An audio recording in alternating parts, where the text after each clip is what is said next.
Voy a, voy a comenzar a grabar para poder, en este caso, pues, comenzar con la clase del día de hoy. La clase ya la tienen en el Drive, por lo cual ustedes ya la pueden ver.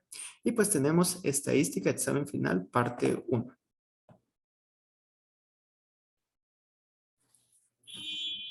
Tenemos medidas de forma. Esa es la sesión que vamos a ver el día de hoy. Recordándonos pues cómo está dividido en este caso nuestra rúbrica de actividades. Tenemos que para la unidad 3 siempre tenemos 5 puntos de mapas mentales y 5 puntos de resolución de actividades, donde realmente estos puntos yo se los estoy agregando de tareas para que la ponderación del examen final sea tanto la ponderación en este caso de mapas mentales y resúmenes, como ustedes lo han venido trabajando, y resolución de actividades para que sean 10 puntos de tareas. Pero es importante decir que la universidad pues maneja 40 puntos para el examen final, entonces pues es para que ustedes puedan optar por esta cantidad de puntos al momento de realizar actividades, ¿sí? Tenemos 30 puntos de evaluación final, teórico-práctico, el 20 de noviembre. Entonces desde ya tienen fecha para el examen final para que ustedes comiencen con su estudio y desde hoy pueden comenzar con los mapas mentales y resúmenes. Tenemos las medidas de forma. Realmente pues aquí quiero hacer un pequeño recordatorio de lo que hemos ido viendo a lo largo de la clase o del curso, donde primero si se dan cuenta vimos un poquito de tablas de frecuencias, vimos cómo hacer histogramas y estos histogramas pues lo que nos daban era pues en este caso la forma de nuestra distribución de datos, ¿verdad? Entonces pues algo así nosotros obteníamos el histograma. Y entonces, pues, la primera parte fue enfocada a cómo podemos obtener esta distribución de nuestros datos. Posteriormente, pues, empezamos a ver las medidas de tendencia. Ya teníamos las medidas de tendencia central, que lo que hacía era que se enfocaba, en este caso, a la parte central de nuestra distribución de datos, ¿sí? Para darnos, en este caso, dónde estaba en medio de nuestros datos. ¿Por qué? Porque realmente nos interesa saber cuál es el medio de nuestros datos, porque si tenemos una distribución normal, pues van a ser donde pues haya o la agrupación más grande de nuestros datos. Pero también posteriormente vimos las medidas de tendencia no central, donde las medidas de tendencia no central pues lo que hacía es que partía en este caso nuestra campana de Gauss la partía en varias partes donde lo que se buscaba era pues tener conocimiento, por ejemplo, teníamos cuartiles, partíamos en 4 partes, teníamos percentiles, lo podíamos partir hasta dentro de 100 partes, o podíamos tener en este caso deciles, podíamos partir hasta en 10 partes nuestra distribución para conocer cómo se enfocaba en una de esas partes que nosotros determinábamos. Podía ser, por ejemplo, en el 25% de la distribución, etcétera, etcétera. Posteriormente nosotros vimos medidas de dispersión, donde lo que habíamos visto en medidas de dispersión era qué tanto se dispersaban en este caso nuestros datos, si eran alta dispersión o baja dispersión, ¿sí? Donde pues la medida de dispersión era qué tanto se dispersan nuestros datos pues del centro, ¿sí? Entonces realmente nos damos cuenta que mientras más se dispersen los datos del centro, pues nosotros vamos a tener una medida de dispersión bastante elevada, lo cual puede darle hasta dejar sin validez, en este caso, el análisis de los datos debido a que pues nosotros tenemos unos datos muy alejados de nuestra media, o bien podríamos tener que hay mucha variabilidad, ¿sí? Entonces, pues eso es lo que hemos ido viendo. Y ahora, pues dense cuenta que todo es en base a esta distribución de datos, ¿sí? O sea, todo lo que hemos ido viendo es ver cómo se caracterizan estos datos de aquí, ¿verdad? Y entonces, pues las medidas de forma, pues van a ser las medidas de forma tanto de esta distribución de datos. Entonces, pues continuamos viendo. Y pues estas medidas de forma permiten comprobar si una distribución de frecuencias tiene características especiales como simetría, asimetría, nivel de concentración de datos y nivel de apuntamiento apuntamiento que clasifiquen en un tipo particular de distribución. Sí, en este nivel de apuntamiento es qué tan puntiagudo sería en este caso nuestra distribución de datos. ¿Sí? Entonces, en las medidas de forma, donde las medidas de forma son necesarias para determinar el comportamiento de los datos y así poder adoptar herramientas para el análisis probabilístico. O sea que el conocer cómo se comporta nuestra distribución de datos nos va a ayudar en todo caso a poder dar un análisis más exacto de los datos para poder tomar decisiones. ¿Por qué? Porque nosotros conocemos cómo se distribuyen nuestros datos, vamos a poder tomar mejor las decisiones a partir de estos datos. Recuérdense que las mejores decisiones, pues a nivel empresarial se pueden tomar a partir de tomar las decisiones basadas en datos, ¿sí? Entonces lo primero que tenemos es sesgo, donde el sesgo también llamado coeficiente de asimetría es un error que aparece en los resultados de un estudio debido a factores que dependen de la recolección, análisis, interpretación, publicaciones o revisión de los datos que pueden conducir a conclusiones que son sistemáticamente diferentes a la verdad o incorrectas. Entonces, este coeficiente de asimetría nos sirve para conocer qué tanto se desvía ya sea la media, la mediana, la moda, pues del promedio, la media, donde el sesgo mide si la cola de distribución es más larga hacia la derecha o hacia la izquierda, o sea, si hay alguna asimetría y qué tan ladeada o asimétrica pudieran estar la curva de distribución de datos. Entonces tenemos estas dos formas de calcular el sesgo, donde el sesgo va a ser igual a la media menos la moda por, no, dividido una medida de desviación, donde esa medida de desviación puede ser desviación estándar o alguna otra medida de desviación. Y también el sesgo está colocado como la fórmula de 3 por media menos mediana, todo eso partido por la desviación, donde la desviación podría ser alguna medida de dispersión. Sí, esta es una forma genérica. Entonces, pues miramos aquí el coeficiente de sesgo, donde tenemos aquí la fórmula y nos sirve para cuantificar la simetría de una distribución de datos que se utiliza el coeficiente de sesgo, cuya ecuación es, entonces nos dejan ahí la ecuación, pero en esta ocasión más importante que la ecuación va a ser qué significa o el significado que tendría en este caso nuestros valores del coeficiente de sesgo, donde se van a dar cuenta que realmente el coeficiente de sesgo nosotros vamos a tener, a ver, nosotros vamos a tener en este caso que va a ir variando, ¿sí? Según el valor, o sea, realmente nos va a dar o nos va a identificar cómo es nuestra distribución de datos según el valor que nosotros podamos obtener de, en este caso, de el valor del coeficiente de sesgo, donde si es mayor a 0 va a ser positivo, si vamos a poner aquí, positivo, lo cual significa que va a haber una asimetría hacia la derecha. Entonces, va a ser aproximadamente de esta manera, ¿sí? Donde si el valor del coeficiente del sesgo es igual a 0, va a ser de esta forma, donde va a ser perfectamente simétrico, o sea, va a tener una forma muy similar a la normal, o sea, va a ser una distribución normal de los datos y si es negativo en este caso va a ser asimetría hacia la izquierda, ¿sí? Entonces, pues todo depende del valor que nosotros tengamos de los datos.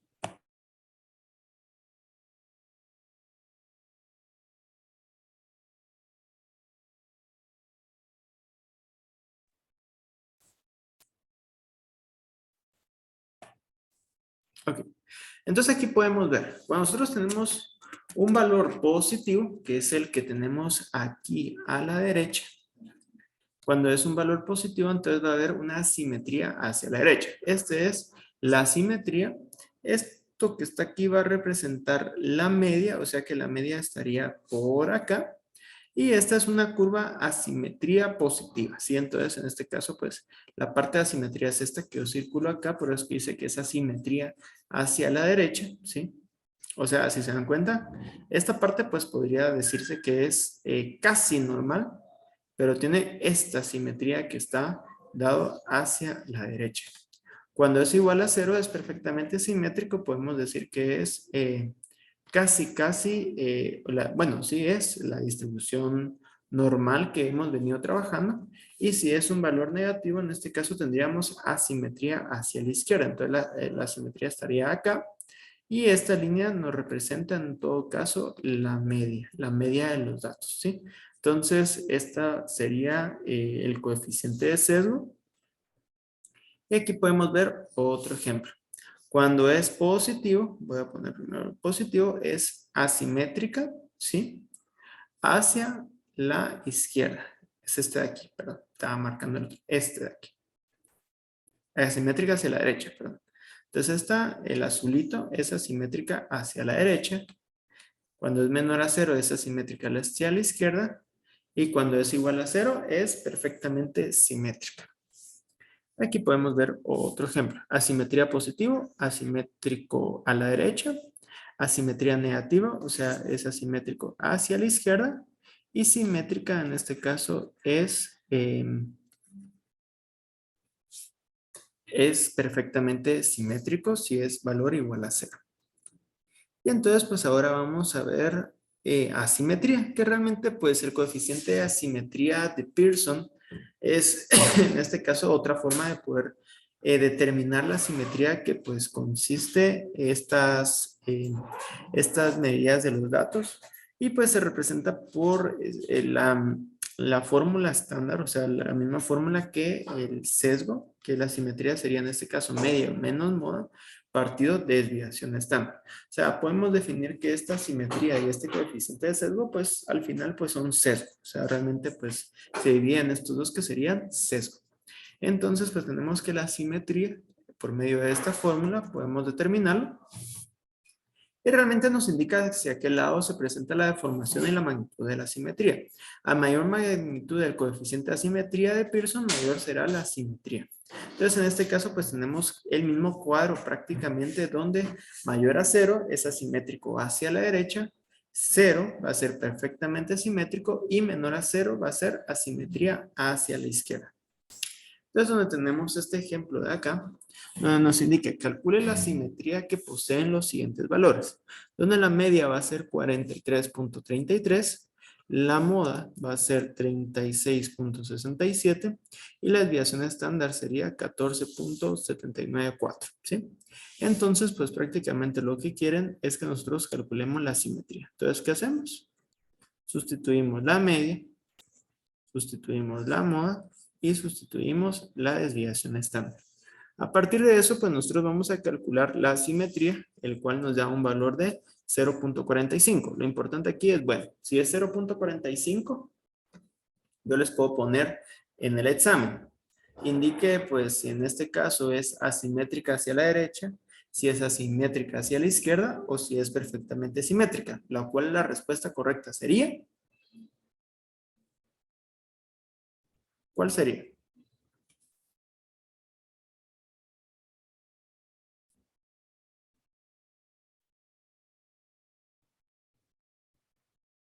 ¿Cuál sería, chicos? Les estoy preguntando.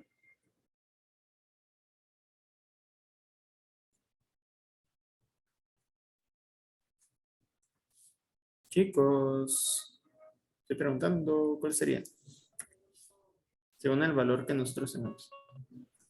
¿Sería simétrica porque está casi que en el centro o no? Está casi en el centro, esa es una forma de verlo, pero es positivo. O sea, a pesar de que es 0.45, ya es mayor a 0. Entonces, sería.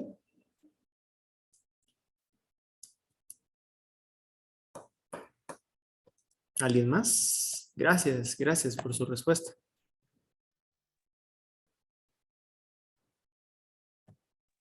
No sé, licenciado, no le sabría responder. ¿Ok? En este caso, pues tenemos que usar, por eso, nuestro cuadro que pues estábamos viendo, ¿verdad? Si es mayor a 0, sería asimétrico hacia la derecha. Entonces ustedes señalarían que esta sería la respuesta correcta. Asimétrico hacia la derecha, ¿por qué? Porque es mayor a 0. Entonces sería asimétrico hacia la derecha. Y bien, también aquí miren lo que indicaba, que a mayor magnitud del coeficiente de asimetría de Pearson, mayor será la simetría. Eso quiere decir en este caso que realmente nosotros vamos a tener que sí, realmente 0.45, o sea, sí es asimétrico hacia la derecha, pero no una gran asimetría, sino que es una pequeña asimetría, o sea, sí se asemeja a la distribución normal, o sea, el valor de la magnitud nos da una idea de qué tan asimétrico va a ser, o sea, pero al final pues sí vamos a tener que es asimétrico hacia la derecha, entonces va a tener la forma que yo les señalé en el dibujito en la presentación. Exactamente, Ludwig. Aquí nos dice Ludwig. Cuando el resultado quede completamente a cero, será simétrico, exactamente. Y pues por eso tenemos este cuadrito acá. Entonces, para estos ejercicios, realmente que les puede venir en el examen, lo que busca es que ustedes logren calcularlo. Yo les comento, les voy a poner el coeficiente de asimetría de Pearson. No les voy a poner el coeficiente de sesgo, dicho debido a que, pues sí es un poco más complicado el cálculo. Miren la fórmula y pues sí habría que hacer el cálculo, ¿verdad? Pero más sencillo el coeficiente de asimetría de Pearson porque ya solo necesitamos la media y la moda, mientras que en el otro tendríamos que hacer ese cálculo extra, la media y la moda, ¿verdad? Entonces, para que lo tengan en cuenta, coeficiente de asimetría de Pearson podría venir en su examen final, ¿sí? Y entonces así es como se comporta la asimetría. Como pueden darse cuenta, la media se encuentra en este punto, ¿sí? Así como les había comentado en las imágenes que les pasé. Pero dense cuenta, cuando es simétrico, como pueden ver en la del centro, la media, la mediana y la moda son iguales, ¿sí? Entonces aquí está la media, la mediana y la moda. O sea, están en el mismo punto. Y por eso es que nuestros datos pues son simétricos. Mientras que en este que es asimétrico hacia la izquierda y en este que es asimétrico hacia la derecha, la mediana no es igual a la moda y la mediana no es igual a la mediana no es igual a la moda y la mediana y la moda tampoco son iguales. También en la simetría hacia la derecha. La moda y la mediana no son iguales, la mediana y la media no son iguales, y la moda y la media no son iguales. Entonces, dense cuenta que en este caso, pues es una forma también de poder determinar si es simetría perfecta, que realmente muy pocos datos van a tener una simetría perfecta, a menos que la media y la mediana pues sean iguales. ¿Por qué? Dense cuenta en la fórmula y analicemos la fórmula. Media menos moda partido de desviación estándar. Si la media y la mediana son iguales, ¿cuánto nos va a dar el denominador? El numerador, perdón.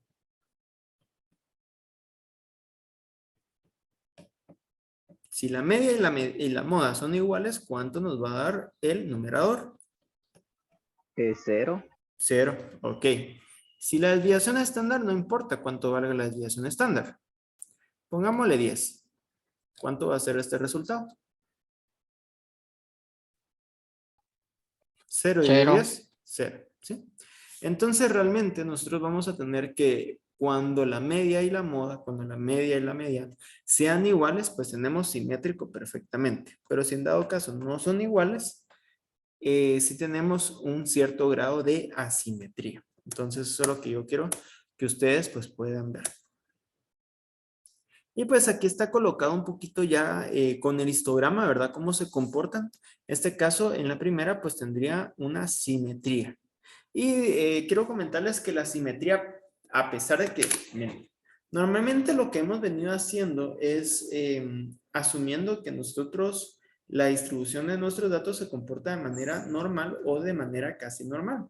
Pero la forma normal perfectamente, pues sí es muy difícil de conseguir. Eso quiere decir que realmente ningún dato, o sea, y eso es importante que ustedes lo sepan, ningún dato se comporta perfectamente normal. O sea, ninguna distribución de datos se comporta, o casi ninguna, habrá la excepción, casi ninguna se comporta perfectamente normal, o sea, simétricamente 100%. Pero que la mayoría de datos se comporta casi con normalidad. Por eso es que normalmente cuando se realiza análisis estadístico se asume la distribución normal. Pero realmente sí tenemos diferentes comportamientos. Entonces, por así decirlo, una distribución de datos puede ser acercado a la normalidad, pero van a haber pocos que sean simétricas perfectamente, ¿sí? O sea, siempre va a tener cierto grado de simetría. Pero ese grado de simetría normalmente se va a acercar a la normalidad, a menos que sí sea un grado de simetría bastante grande. Entonces tenemos aquí simetría hacia la derecha, que sería cuando es el valor positivo. Si se dan cuenta, miren la forma. Entonces este es el lado de la simetría. La simetría hacia la izquierda, como podemos ver aquí, que en este caso este sería el lado de la asimetría, ¿sí? Posteriormente nosotros vamos a tener asimetría y kurtosis, donde vamos a tener que la kurtosis en estadística es una medida de forma que determina la concentración o el grado de cercanía de los datos en torno a las medidas de tendencia central. La kurtosis mide el grado de agudeza o achatamiento de una distribución con relación a la distribución normal. Es decir, mide cuán puntiaguda es una distribución. O sea, realmente lo que mide es qué tan puntiaguda vamos a tener nuestra distribución normal, pero a eso se le va a denominar como kurtosis, ¿sí? Entonces tenemos tipos de kurtosis. Donde tenemos la primera, donde es leptocúrtica. Donde la leptocúrtica existe una gran concentración de datos hacia la media. Valor de kurtosis positivo. Entonces, kurtosis mayor a 0. Entonces, vamos a tener acá, donde pues lo que tenemos es que vamos a venir y como pueden darse cuenta, la leptocúrtica, lo primero que vamos a ver es que su dispersión es baja. Normalmente la leptocúrtica es muy puntiaguda y poco chata. Entonces, la dispersión es pequeña. Las medidas por ejemplo, la medida de desviación estándar, la varianza, el rango, van a ser pequeñas, ¿sí? Y eso debido a que existe una gran concentración de los datos hacia la media. Por ejemplo, van a estar aquí una gran cantidad de datos. ¿Por qué? Porque mientras más cercano a la media, pues va a tener mayor cantidad de datos. Y pues pocos datos que se alejen de la media. Por eso es que nosotros vamos a tener que es poca la desviación de los datos. O sea, va a ser poca las medidas de dispersión. Entonces eso va a ser leptocúrtica. La mesocúrtica, los datos se distribuyen de forma normal. Existe una concentración normal de los datos hacia la media y el valor, importante, no sé si lo dije, aquí arribita en la leptocúrtica el valor de la kurtosis es positivo. Kurtosis es mayor a 0. Mientras que en la mesocúrtica sigue siendo que cuando la kurtosis vale 0. Cuando la kurtosis vale 0 es que tenemos una distribución normal y la distribución normal va a tener una concentración de datos aproximadamente normal, ¿sí? O sea, realmente va a ser casi, decirles, sí va a haber en este caso una concentración de datos, pero no se va a ser tan grande como la leptocúrtica y las medidas de dispersión en este caso pues van a ser también normales, o sea, medias. Eso quiere decir que realmente no va a tener una medida de dispersión tan grandes, pero tampoco tan pequeñas, ¿sí? Entonces, podemos decir que entre la mesocúrtica y la leptocúrtica, la mesocúrtica pues tiene una desviación, o unas medidas de desviación o unas medidas de dispersión más grandes, ¿sí? Podemos verlo también hasta en el dibujito. Esta es, sí, podemos ver que es un poquito de rango más amplio, ¿sí? Que la leptocúrtica. Y es un poquito más chata, o sea, no es tan puntiaguda, es la desviación normal. Y la platicúrtica, esta última que tenemos acá, existe una baja concentración de datos hacia la media. Los datos están muy alejados de la media y el valor de kurtosis es negativo. Eso quiere decir kurtosis menor a 0. Entonces, en la platicúrtica lo que vamos a tener es que aquí vamos a tener una pequeña cantidad de datos que están cercanos a la media y de ahí se van a ir a distribuir en toda nuestra distribución de datos. Una de las características es que es chata, esta platicúrtica. Pueden tomarlo como la forma de plato, ¿verdad? La verdad es que parece un plato invertido. Y tiene una medida de dispersión más alta, si se dan cuenta. La platicúrtica realmente es más amplia en medidas de dispersión, es más chata. Por lo tanto, pues las medidas de dispersión van a ser más grandes. Puede ser, por ejemplo, van a tener una alta variabilidad de los datos, ¿sí? ¿Por qué? Porque van a haber más datos que están alejados de la media. Recuérdense que todas las medidas de dispersión son, en este caso, cómo se alejan los datos de la media, ¿sí? Entonces, pues, eso sería. Aquí tenemos la leptocúrtica, ¿sí? Curtosis mayor a 0. La mesocúrtica, curtosis igual a 0. Y la platicúrtica, curtosis... híjole, aquí está mal la imagen, no me había dado cuenta. Está igual a la leptocúrtica, ¿verdad? Sí, esa es así, miren. Qué bueno, lo voy a corregir, no se preocupen. La verdad es que yo encontré la imagen, pero sí, ahorita sí. Entonces, esto es menor a 0 o negativo, esto es igual a 0 y este es, pues, positivo, ¿verdad? Esta es la leptocúrtica. Ok. Aquí podemos ver, esta sí está bien, cómo sería la representación en el histograma, porque recuérdense que lo primero que vimos fue el histograma para poder representar los datos, o la distribución de los datos, y como pueden darse cuenta, la leptocúrtica es la más apuntada que la normal, o sea, eso quiere decir que nosotros tenemos que los datos donde hay mayor concentración de datos es aquí, los cercanos a la media, y posteriormente los otros. La verdad es que hasta podría, esta gráfica la podríamos corregir y que fuera un poquito más así, miren.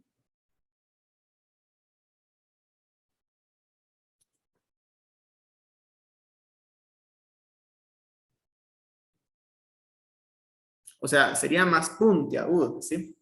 Entonces lo que podemos darnos cuenta es que la concentración de datos está aquí. La concentración de datos está muy cercano a la media, ¿sí? Posteriormente tenemos la mesocúrtica, que realmente la mesocúrtica es muy parecido en este caso a la desviación, perdón, a la distribución normal. ¿Por qué? Porque realmente hay concentración de datos en medio, o sea, eso quiere decir al centro de nuestra distribución de datos, pero también se distribuyen los datos y se van distribuyendo a lo largo de toda la curva. Eso quiere decir que a lo largo de toda la curva pues van a ir dando datos, claro, la media pues va a ser donde pues tengamos en este caso mayor concentración de datos, pero también van a ir, como decirles, homogenizándose a nivel de toda la gráfica. O sea, realmente pues hay datos en toda la gráfica, mientras que la platicúrtica lo que vamos a tener es que va a ser baja la concentración de datos en la media, como pueden darse cuenta aquí. ¿Sí? Y donde van a haber más cantidad de datos es ya no en la media, sino que a las colitas, a las colas. Pero es que también es cuando mayor dispersión hay, porque pues se extiende en este caso la gráfica y la media pues no es donde acumulan la mayor cantidad de datos, sino que es en este caso en las colas, ¿sí? Entonces eso sería la platicúrtica. De igual manera, pues así fácil, preguntas de teoría que podemos preguntar de eso es, si tengo un valor de kurtosis, aquí no les puse la fórmula para no calcularlo, pero un valor de kurtosis de 0.2, pues ya sería en este caso, o sea, a pesar de que sea 0.2, sea 5, ¿sí? Si es, por ejemplo, 5, 10, 20, como es números positivos, tendríamos en todo caso leptocúrtica. Si es igual a 0, pues tendríamos mesocúrtica. Y si es menor a 0, puede ser, por ejemplo, menos 3, menos 5, sería platicúrtica, ¿sí? Entonces, no lo vamos a calcular por cuestiones de ir profundizando en otros temas, pero para que por favor lo consideren y lo tomen en cuenta. Ok. Aquí vamos a hacer el intermedio. Por favor, voy a dar unos minutos para que envíen su asistencia. Ya se las envié por WhatsApp para que ustedes, por favor, envíen su asistencia a coordinación directamente. Entonces, vamos a dar unos minutitos. Un minutito para poder mandar la asistencia, por favor. Vamos enviando la asistencia. Mientras tanto, yo les comento, mientras envían la asistencia, que vamos a ir saliéndonos de la sesión para tener los siguientes 45 minutos para la siguiente parte de la sesión del día de hoy. Entonces, vamos por favor, marcando asistencia rápidamente. Y nos vemos entonces en aproximadamente 2 minutos. Muy bien, Ok, nos vemos.